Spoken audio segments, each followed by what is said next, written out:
شهر رمضان الذي أنزل فيه القرآن. அன்பார்ந்த சகோதரர்களே சகோதரிகளே, ரமதான் மாதம் என்பது எங்களுக்கு ஒரு பயிற்சி பாசறை.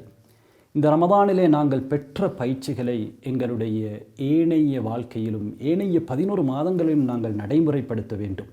ரமதானிலே எந்த இறைவனை நாங்கள் வணங்கினோமோ அதே இறைவன் தான் ரமதானுக்கு பின்னாலும் இருக்கிறான்.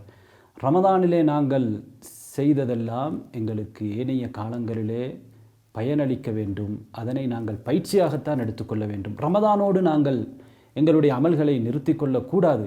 ரமதானிலே நாங்கள் எவ்வாறு நோன்பு நோற்றோமோ ரமதானுக்கு பிறகும் நாங்கள் நோன்பு நோக்க வேண்டும். குறிப்பாக ரமதானை தொடர்ந்து வரக்கூடிய அந்த மாதத்திலே 6 நாட்கள் நோன்பு நோட்பது, ரமதானிலே நோன்பு நோற்றதற்கு பிறகு அந்த 6 நாட்களை நாங்கள் நோன்பு நோட்பது, முழு வருடமும் நோன்பு நோற்ற நன்மை எங்களுக்கு கிடைக்கிறது. எனவே அது மிக முக்கியமான ஒரு அமல். அதே போன்று நிறைய சுன்னத்தான நோன்புகள் இருக்கின்றன.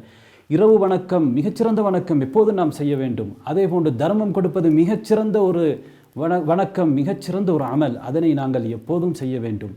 எனவே ரமதானோடு நாங்கள் எங்களுடைய அமல்களை நிறுத்தி கொள்ளக்கூடாது. ரமதானிலே நாங்கள் எங்களை கட்டுப்படுத்தி கொண்டதை போன்று, பொறுமை செய்ததை போன்று, இறை அச்சத்தை நாங்கள் அதிகரித்து கொண்டதை போன்று ஏனைய காலங்களிலும் நாங்கள் இறை அச்சத்தை அதிகரித்து கொள்ள வேண்டும். குர்ஆனோடு நிறைய தொடர்புள்ளவர்களாக நாங்கள் இருக்க வேண்டும். அல்லாஹு தாலா குர்ஆனிலே சொல்கிறான், ஈமான் கொண்டவர்களே, அல்லாஹு தாலாவை நீங்கள் உண்மையாக பயந்து கொள்ளுங்கள், நீங்கள் முஸ்லீம்களாகவே அன்றி மரணித்து விடாதீர்கள்.